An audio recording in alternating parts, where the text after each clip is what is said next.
Mipango ya serikali ya kujenga na kuendeleza bandari za Bagamoyo, Dar es Salaam, Tanga, Mtwara na zile za maziwa za maziwa makuu, pamoja na kufungamanisha bandari kavu, reli, barabara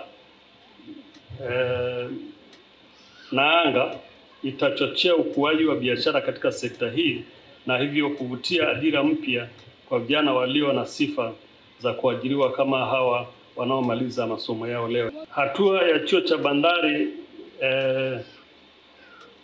kujikita kuandaa mitaala ya kozi zinazojibu mahitaji ya sekta kuna akisi dhamira ya serikali kupitia uongozi wa TPA katika kuhakikisha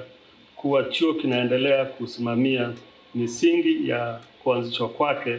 kwa kuzalisha wataalamu wenye umahiri katika sekta ya uchukuzi, hususan bandari na usafirishaji. Lengo ni kuwapa maarifa, kuongeza ujuzi na ufanisi kwa wafanyakazi au watumishi waliopo kwenye sekta ya bandari na katika mnyororo mzima wa sekta ya uchukuzi. Ni matarajio yetu kuwa wanataaluma hawa wakiendelea kukua, waliopo sasa na wajao, watatusaidia sana kufikia malengo ya chuo na matamanio hayo makubwa ya kujua kuwa na Regional Maritime Center